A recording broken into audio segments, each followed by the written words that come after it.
Buenos días, Guido. ¿Cómo estás? Buenos días, Atenógenes. Buenos días, DJ Alex. Buenos días a los radioescuchas que nos sintonizan en las frecuencias de Telemetro Radio. Nos ven por streaming en Metcon Go y a través de las pantallas de RPC Televisión, Canal 4 en señal de televisión abierta. Hoy es lunes 6 de diciembre del año 2021 y es el 340º día del año. Quedan 25 días para finalizar este 2021. Se fue el 2021. Se fue el 2021 y hoy en las celebraciones no hay nada así de carácter local, pero sí hay algo que resaltar en Argentina. Es el Día Nacional del Productor de Radio y Televisión. Así que saludos a los colegas argentinos. Y en Bélgica es la fiesta de San Nicolás. Wow. El que nosotros conocemos acá como Santa Claus. Claro, exactamente. Así que ese es interesante. Atenógenes, y el fin de semana fue un fin de semana de análisis, realmente, porque salvo las peleas en el panameñismo en Twitter, en el campo político hubo muy poca actividad. No sé por qué será. El call center de cierto grupo estuvo opacado, callado. Así que la pelea que se desató en el lado del panameñismo entre su presidente, José Blandón, que reaccionó a una publicación del medio digital Foco, y enseguida hubo reacción de varios de los panameñistas, entre esos Popi Varela, también Baby Valderrama, y por último terció Kathleen Levy con un video llamando a la unidad del partido panameñista. Lo que sí me llama la atención es que todo esto sale en medio del operativo ese contra el crimen organizado. O sea, las peleas internas del panameñismo, y es un poco lo que transmite José Isabel Blandón, dice él, giran en torno a una especie de un reducto varelista que hay dentro del panameñismo todavía, y que quiere hacerlo quedar mal en este momento, en donde todos los focos y toda la atención estaba orientada a la captura de dos bandas criminales vinculadas al crimen organizado. Pero si te pones a analizar con digámoslo así, con lupa, las fotos que circularon, sí, es cierto, Foco publicó una foto del señor Blandón, que es actualmente el presidente del panameñismo, con uno de los capturados en la operación Fischer, pero también circularon fotos del presidente Varela cuando era candidato con el mismo señor, circularon fotos incluso del magistrado Olmedo Arrocha con el mismo señor, y cada uno dio la explicación de rigor. El expresidente Varela publicó una tabla de estadísticas durante su gestión de la lucha contra el narcotráfico y el crimen organizado. El magistrado Arrocha también tuiteó que una foto un mensaje donde decía que una foto marca un instante de la vida y no necesariamente ese instante es reflejo de los vínculos, etcétera. Y ciertamente, o sea, si de fotos se trata, ¿te acuerdas aquella famosa frase acuñada por fotos de ayer que duelen hoy? Por Fulele Calvo, fotos de ayer que duelen hoy. O sea, fotos, imagínense si uno tiene que pedir código QR para tomarse foto con alguien ahora, ¿no? O récord policivo, como tuiteó también Álvaro Alvarado. Pero Blandón como que tocó un nervio sensible dentro del panameñismo en este momento. Sí. No. Y ese es el punto. Y ¿saben qué? Esto ocurre cuando hay un gran cuestionamiento sobre la política y la manera en que pueden haber estado protegiendo estas organizaciones criminales. Sí. Entonces, tú ves una pelea política en medio de, imagínate, la operación antidrogas más grande de los últimos 30 años. Y esto lo hablábamos esta mañana con el ex fiscal contra el narcotráfico, Patricio Candanedo. Lo último similar que ocurrió fue la operación Océanos Gemelos, que lideró casualmente Patricio Candanedo, y eso fue en el 2009. Estamos hablando de hace 11 años aproximadamente, y decía Patricio Candanedo muy acertadamente que después de 11 años estamos viendo que se retoma la senda de un golpe duro al crimen organizado. No había existido un golpe tan duro al crimen organizado desde Océanos Gemelos. Sí, bueno. Y entonces, en medio de este evento, aparece esta pelea y esta pugna interna dentro del panameñismo. Ahora, o sea, no había... Eso es innegable. No había, y es el propio panameñismo el que lo ha puesto sobre la mesa. Sí, no había un golpe así tan certero, tan duro, digámoslo así, pero sí se seguía golpeando a las bandas, incluso se hizo la penitenciaría de Punta Coco para meter a los capos locales de las bandas criminales. El famoso Marshall y otros de ese nivel fueron encarcelados después del 2009, o sea, en el periodo del 2014 al 2019. O sea, sí se han dado golpes, pero ciertamente golpes así sensacionales, espectaculares, con 57 detenidos y $10 millones incautados, nunca. No, y nunca. Es más, ojo, porque muchos dicen, no, lo que pasa es que en el medio hubo otros casos, sí, pero no hubo casos en donde estuviese involucrado Colombia, las agencias federales contra el narcotráfico de Estados Unidos y Panamá, todas actuando en conjunto. Sí. Así que la certeza de que, que esta operación tenga resultados creo que es alta, a diferencia de otros pequeños casos que se han dado en este mismo tiempo. Pero lo cierto, y lo dijo muy claramente hoy el licenciado Patricio Candanedo, es que finalmente se está retomando la senda de la lucha contra el crimen. Si ves las etiquetas que tenemos en pantalla, esas etiquetas están en inglés y mencionan a la DEA, ¿no? Es decir, es una operación de colaboración con la Drug Enforcement Administration. No, y la propia Embajada de Estados Unidos hizo lo propio y... Bueno, señaló ellos mismos lo que la felicitó a las autoridades panameñas y el trabajo conjunto que se... Oye, otro tema ojo, Guido, y es la única forma de poder controlar a estas organizaciones criminales. Sí. O sea, ya estamos viendo localmente, difícilmente en Panamá se va a poder romper a estas organizaciones criminales. Sí, necesitamos apoyo de afuera, obviamente. A propósito de combate a las organizaciones criminales, me llamó poderosamente la atención una propuesta que hizo el colega y amigo Rodrigo Noriega. La escribió primero y luego la replicó ayer durante la emisión del programa Debate Abierto. Y es que se debería promover, según Rodrigo, una reforma a la ley que establece que el dinero incautado a las pandillas o a los narcotraficantes o a los miembros de bandas de crímenes organizados relacionadas con el tráfico de drogas permanece en custodia en el Banco Nacional y luego cuando culmina el proceso con una sentencia condenatoria pasa a CONAPRED, que es una oficina del Ministerio Público para la prevención del uso de estupefacientes. Y Rodrigo sugiere que se haga una reforma legal para que en el caso de estos $10 millones se utilicen la carrera judicial. Interesante la propuesta. Buena idea. Interesante la propuesta porque recuerda que la Corte Suprema, desde los tiempos en que la presidía el magistrado Ayub Prado, ha alegado como excusa para no implementar la carrera judicial la falta de fondos. Eso cuesta $15 millones. O sea, hay recursos en Panamá, en el presupuesto, hay recursos en cantidad, $25 mil millones, pero no ubican $15 millones. Bueno, dice Rodrigo, ahí hay 10 que pueden ubicar fácilmente. Pero el tema es que ese dinero está incautado, pero todavía no se puede hacer uso de él. Esa es una cuestión, porque hay un proceso andando. Casualmente, creo que hoy es la audiencia donde le van a decretar las medidas cautelares a los 57 vinculados o imputados por el tema de la operación Fisher.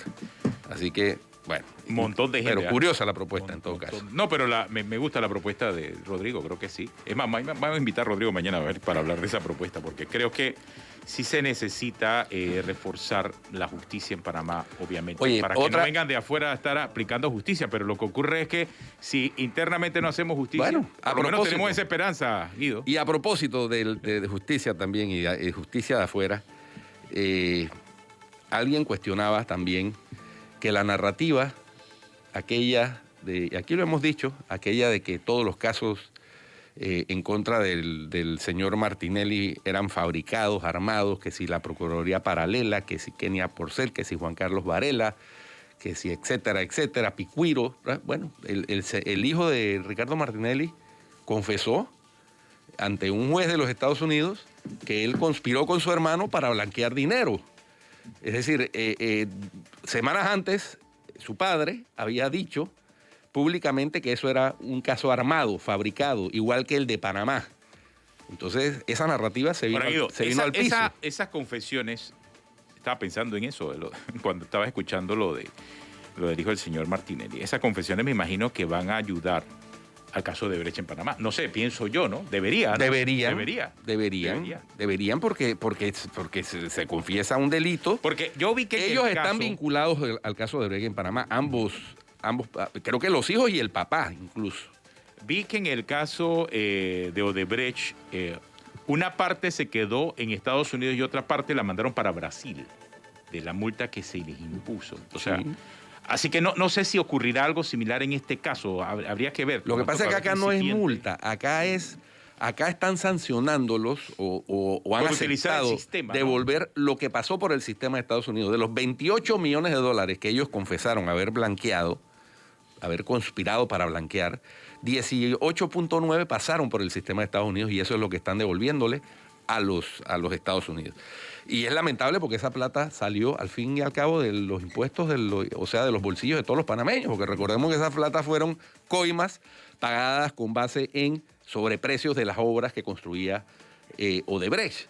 O sea, eso está más que comprobado, eso está confesado. Entonces, sí, claro, está confesado. Está confesado tanto por Odebrecht a nivel internacional y en Panamá, y ahora estamos viendo por los muchachos que conspiraron para blanquear. Pero es que estamos viendo la confesión en primera persona. Eso es lo que está pasando ahora mismo en Nueva York, lo que acabó de pasar la semana pasada. Entonces, por eso te digo que eso obviamente debe tener un impacto en el caso. Por eso te digo que la narrativa del caso fabricado, ¿no? De la patraña fabricada por persecución política se cayó al piso, y por eso yo creo que es el silencio sepulcrar del señor en torno a este tema y de todos el call center correspondiente. Porque ¿qué van a decir ante la dura y evidente y contundente confesión? No hay mucho que decir. Ya. Pero lo que sí esperamos es que impacte en el caso de Brecht que se lleva adelante aquí en Panamá. Esperamos que así sea. Oye, otro tema que surgió durante el fin de semana, Tenoenes, y vi varias reacciones y comentarios en redes sociales, fue el tema del turismo. Y esto a raíz de que en Medellín, debido a un concierto que había, se reportó que el 90 y pico % de las habitaciones hoteleras 95% de ocupación estaban ocupadas este fin de semana. Esa locura. Entonces surgió la inquietud de que, bueno, ¿y Panamá cuál es la estrategia? Ahora en febrero hay un concierto aquí de Marc Anthony, por cierto, el 23 de febrero en el Estadio Rommel Fernández.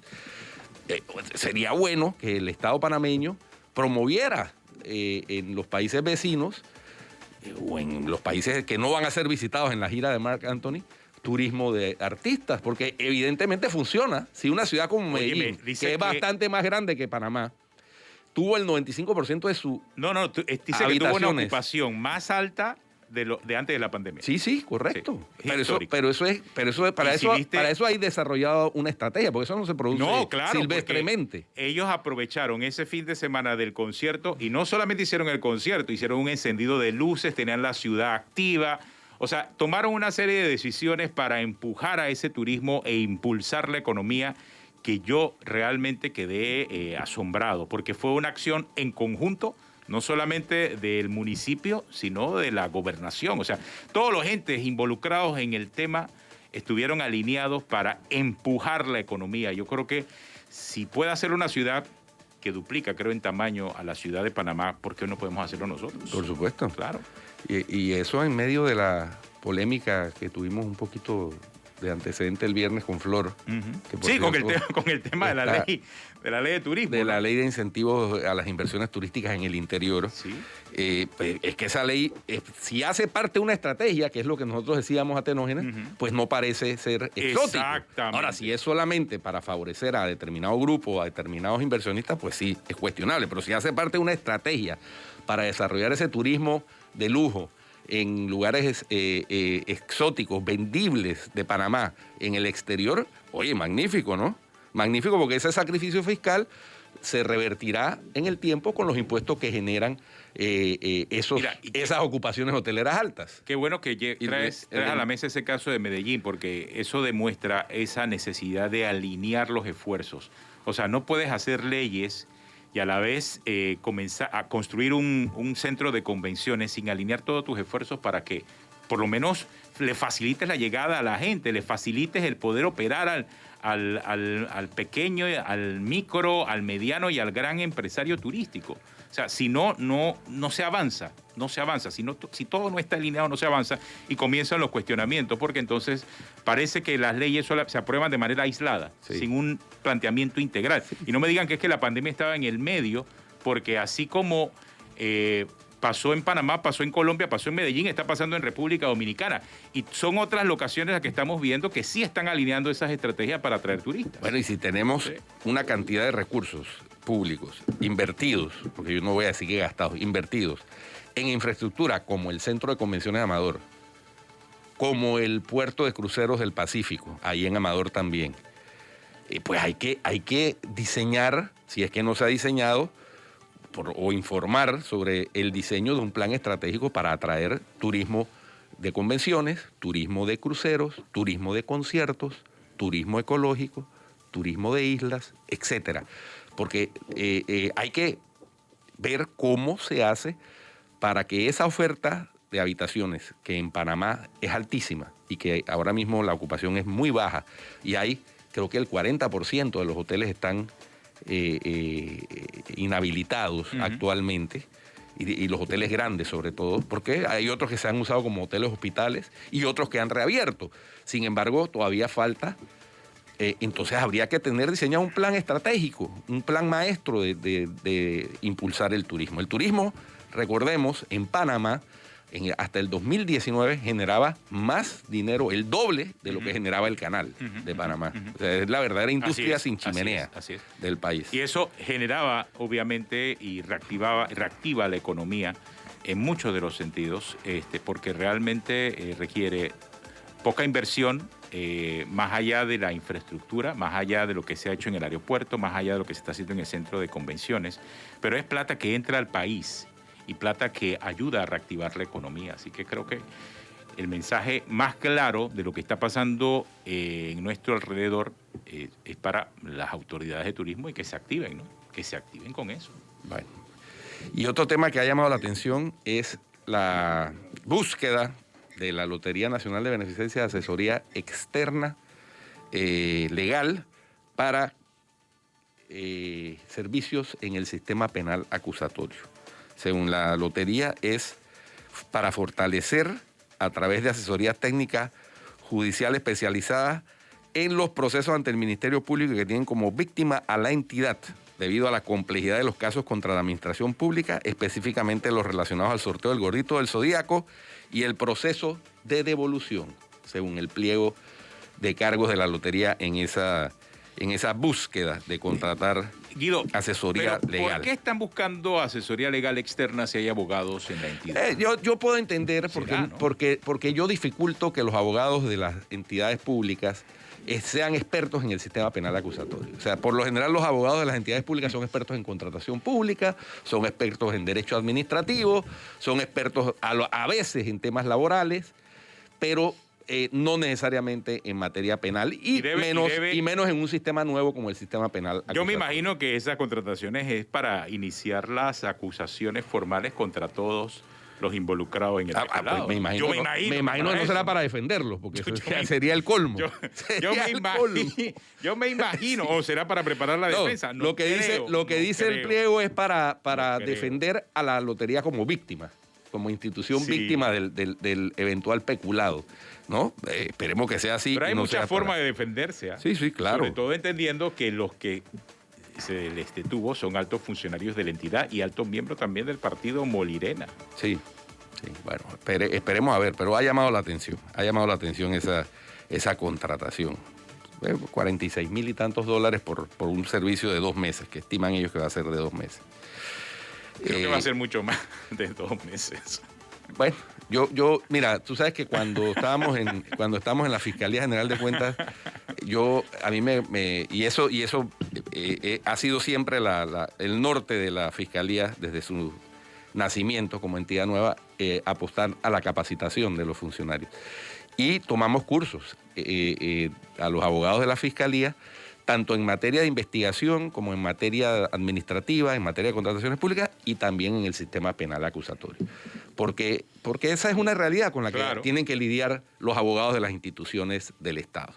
Pero ya te digo, no se distinguen, y por eso tú ves que cada vez que surge alguna cuestión relacionada con derecho penal, tienen que buscar asesoría externa. Eso a mí no me extraña, porque esa es una realidad. Los abogados de las instituciones del Estado no son expertos, en su mayoría, en derecho penal. Habrá algunas excepciones que confirman la regla.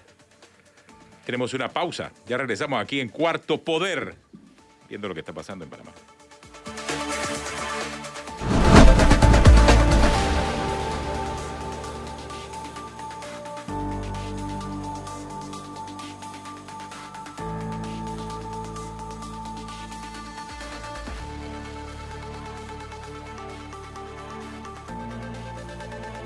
Regresamos aquí en Cuarto Poder. La Organización de las Naciones Unidas para la Educación, la Ciencia y la Cultura, conocida como UNESCO, dio a conocer la semana pasada un estudio comparativo acerca de la educación en Panamá y en la región, sobre la base de estudios y evaluaciones hechos a jóvenes de 3er grado y de 6º grado específicamente, en materias y en áreas como matemáticas, lectura, ciencias naturales.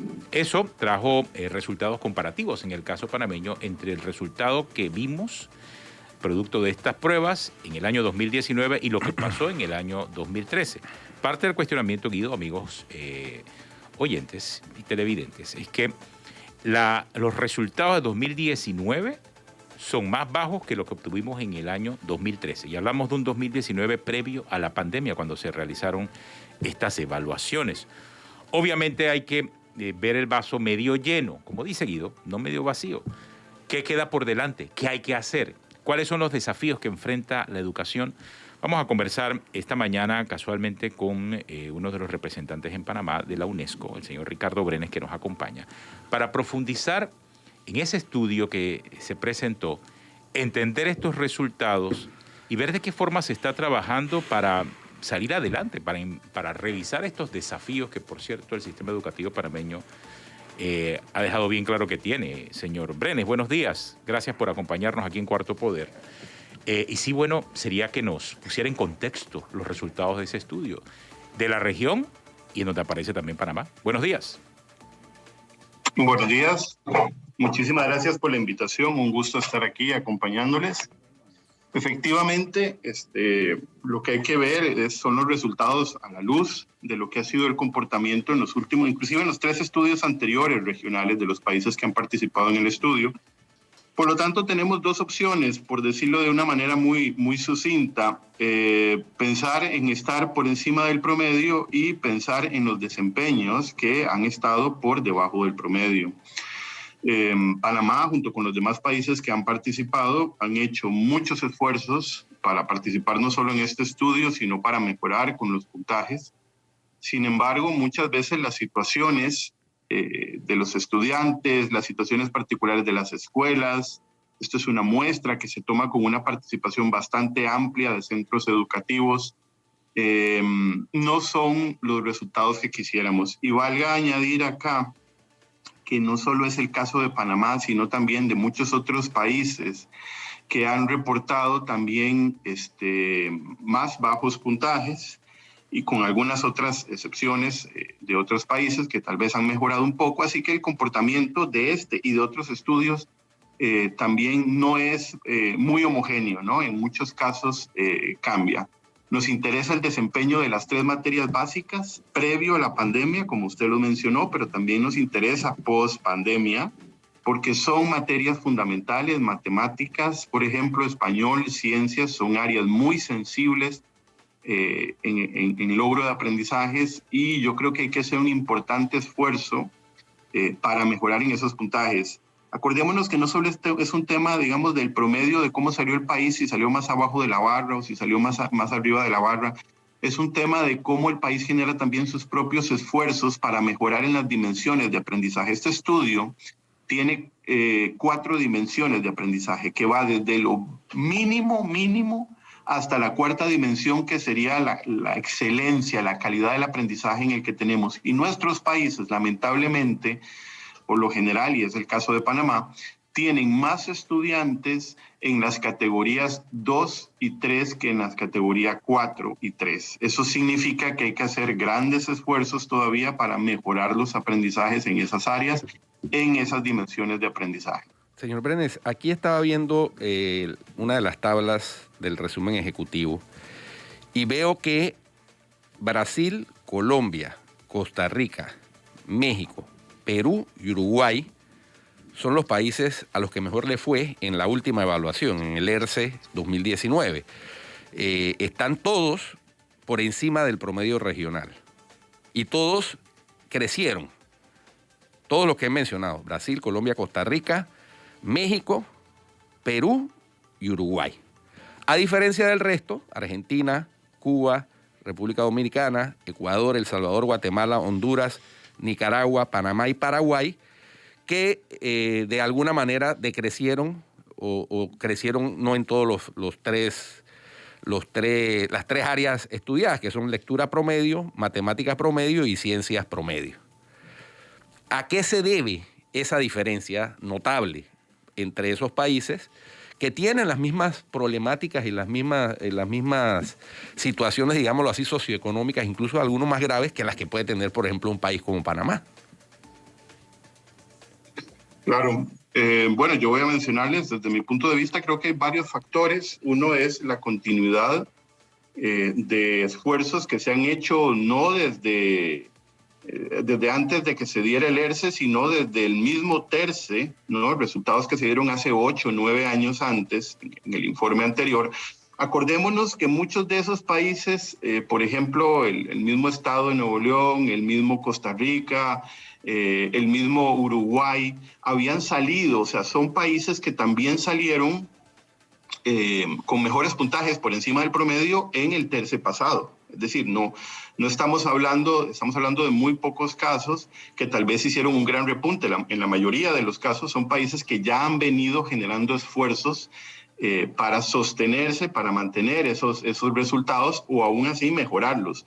El segundo tiene que ver con el impulso que le dan las políticas educativas o los esfuerzos adicionales que a través de programas, de estrategias nacionales, por ejemplo, en el caso de Costa Rica, el impacto de la reforma curricular sobre el área de matemáticas y también el esfuerzo por fortalecer los programas de español, pues tienen que dar de alguna manera sus frutos en 2 o 3 años de esfuerzo.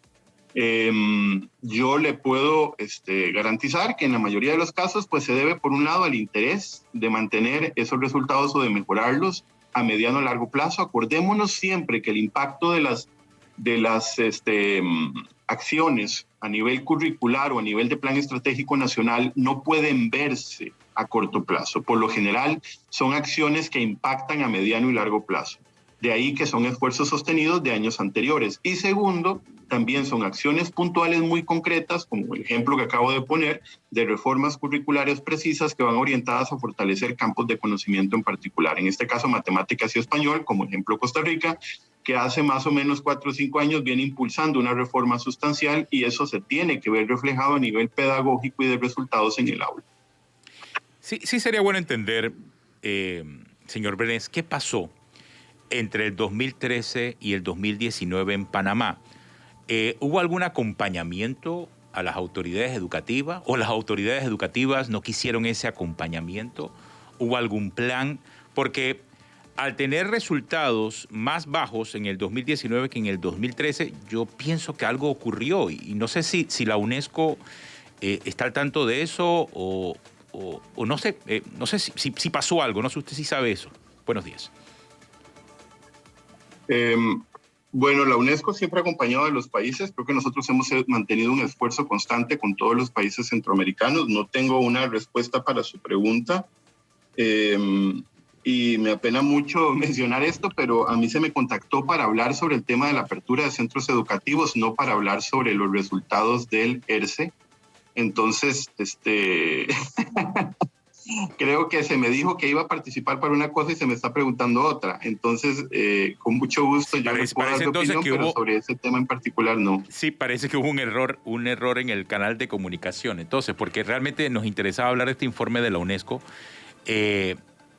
porque sí, obviamente es lo más reciente que ha hecho la UNESCO en cuanto a materia educativa, y sí queríamos entender cómo es el proceso de acompañamiento de los países, más allá de la publicación del informe. Le puedo mencionar varias cosas. La primera es que el Laboratorio Latinoamericano de la Calidad del Aprendizaje de UNESCO, como le dije antes, trabaja con todos los países preparándose con 2 o 3 años de antelación, no solo para contar con el apoyo de los países para la escogencia de los centros educativos, sino también para preparar toda la logística de las pruebas. Es decir, detrás de esto hay un gran esfuerzo y, como mencioné antes, para llegar hasta los centros educativos y para que el mismo país tenga la logística. A veces sucede que hay problemas en la organización del levantado, digamos, de la muestra. Hay atrasos, hay dificultades y eso pues a veces se refleja también en los resultados, ¿no? Sin embargo, yo le puedo garantizar que la UNESCO acompaña a los países. A mí me parece que mucha de la respuesta, y habría que analizar y preguntar tal vez al Ministerio de Educación, que está haciendo grandes esfuerzos también ahora en la pandemia, ¿no? Para mejorar, por ejemplo, lo último que es la meta 4.7, en materia de calidad de la educación. Sí es posible trabajar sobre, hablemos del presente, ¿no? Sobre alguna acción puntual que pueda generar un impacto particular en matemáticas, en español y en ciencias, así como se está haciendo, y repito, que esto es lo último que la UNESCO, tal vez no se ha mencionado tanto, pero que lo último que la UNESCO está haciendo en Panamá es trabajar sobre una política educativa de educación para el desarrollo sostenible que impacta en 2 temas: educación para la ciudadanía mundial y educación para el desarrollo sostenible.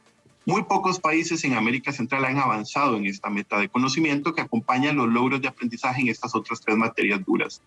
Entonces yo creo que vale la pena el comercial, porque Panamá sería uno de los 2 países de aprobarse esta propuesta de política en América Latina que tendría una política en educación para el desarrollo sostenible. Entonces yo creo que vale la pena mirar hacia acciones puntuales. Ya tenemos un trayecto del TERCE que lo precede, ahora tenemos resultados del ERCE, y la pregunta es: ¿cómo podemos hacer para los países que se han mantenido por encima del promedio post pandemia? Porque se habla de generaciones que han sido muy impactadas por el tema del COVID. Se está hablando en algunos casos de 1, 2, 3 años de educación perdidos para el sistema en general. ¿Cómo hacemos para que esos resultados pre-pandemia, cuando llegue el próximo estudio, no reflejen un bache que impacte muchísimo a los sistemas educativos, sino más bien cómo pensamos en recuperarlos? Y ahí es donde las 2 cosas que yo le dije, que yo les mencioné previamente, que son las políticas educativas o las acciones estratégicas nacionales puntuales para garantizar los logros de aprendizaje o para estimular no solo el regreso, sino evitar que haya exclusión educativa, ahora en la situación de la pandemia tienen una relevancia particular. Sí, casualmente con base en eso y en la reapertura anunciada de los colegios a partir del 7 de marzo, nosotros planteamos aquí que la fecha del 7 de marzo se nos antojaba un poco tardía, porque si bien es cierto, tradicionalmente en Panamá durante el mes de febrero se celebran los carnavales y eso hace que el calendario se retrase, también es cierto que en medio de la pandemia lo más seguro es que no vaya a haber celebración de carnavales. Habrá los días de asueto correspondientes del martes de carnaval y la mitad del miércoles de ceniza, pero como que no había el sentido de urgencia de los 2 años que usted bien anota, 2, en el caso de Panamá son 2 años claramente, en que no ha habido educación presencial, sino que ha sido prácticamente virtual, a través de medios virtuales o a través de emisoras de radio o de televisión, como es el caso del programa Conéctate con la Estrella, que damos en RPC de Televisión. Entonces, su reacción sobre este anuncio, que es positivo en medio de todo, porque después de 2 años de estar cerrados es positivo que se regrese a las clases presenciales, pero lo más seguro es que el efecto de esos 2 años de clases virtuales o semipresenciales se vea en los resultados próximos que se hagan de los estudios similares al TERCE o al ERCE. Es correcto. Por eso yo mencioné que una prioridad de los países ahora, para aquellos que salieron bien en las materias que mejoraron, pues es mantener sus proyectos, sus planes, sus políticas, sus estrategias nacionales, sus reformas curriculares. Acordémonos que el tema de la reforma curricular es sustancial. Normalmente una reforma curricular incide, pues es objetivo, de manera efectiva, a corto y mediano plazo, en los programas de estudio. Estamos hablando de que eso debería realizarse cada más o menos 3 o 4 años, pero nuestros países en América Latina, por lo general, tienen reformas curriculares que se hacen cada 8 o 10 años. Entonces, a mí me parece que una acción prioritaria de todos los países de América Latina, porque tenemos que ver esto en contexto, recordemos que de todos los países de América Latina, solo 2 países han reportado apertura de centros educativos, ¿no? Uno de ellos es Cuba y el otro de ellos es Nicaragua, que nunca cerró escuelas. Todos los demás países de América Latina tienen los centros educativos cerrados o parcialmente abiertos. Es decir, que Panamá es parte del conjunto de los países que han tomado estas decisiones por razones de bioseguridad y que está haciendo esfuerzos para abrir en fases, como lo mencionó la ministra de Educación previamente, los centros educativos en función de qué tan idóneas tengan las condiciones para hacerlo. A mí me parece que en este momento, según el último reporte del Ministerio de Educación, ya tienen más de la mitad de los centros educativos en condición de reapertura y cumpliendo con los protocolos, lo cual habla de un gran esfuerzo también a nivel centroamericano y a nivel latinoamericano, porque los centros educativos tienen que contar con las condiciones para abrir. No es solamente abrir puertas y ya, esto lleva protocolos, lleva políticas educativas del lado del Ministerio de Salud, es decir, es todo un esfuerzo nacional.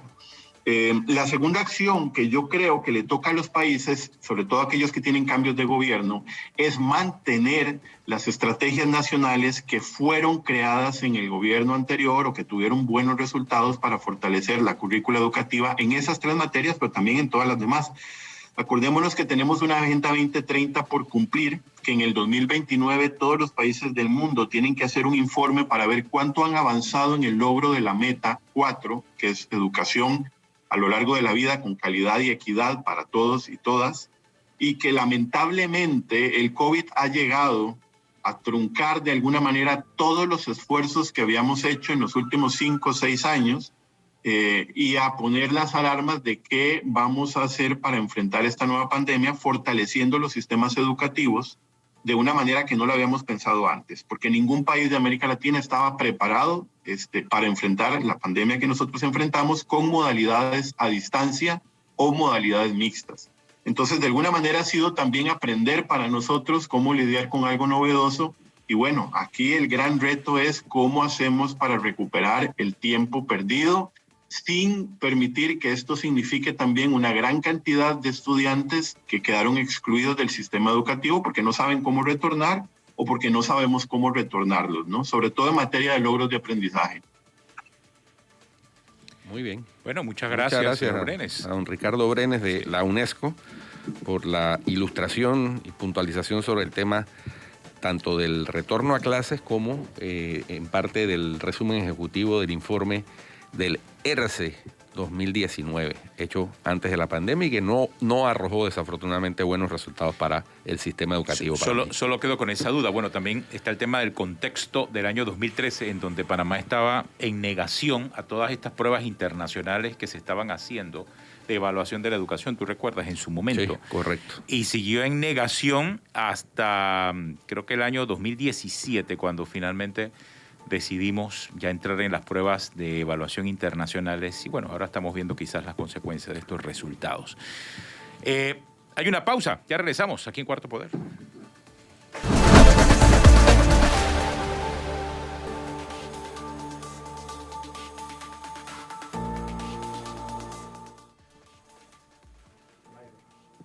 Continuamos aquí en Cuarto Poder, viendo bueno lo que dijo el señor Brenes acerca de este estudio. Obvio, algo, me imagino que hay un plan de acción, lo está pidiendo no solamente los propios, la UNESCO como tal, con el marco de este trabajo, sino también otras organizaciones que han estado trabajando de cerca con la excelencia educativa, Guido, y que buscan principalmente tratar de mejorar esa calidad educativa. Ya incluso el Consejo Permanente Multisectorial para la implementación del Compromiso Nacional por la Educación estaba instando a las autoridades y a la comunidad educativa a continuar trabajando para mejorar la educación después de estos resultados de este estudio de la UNESCO.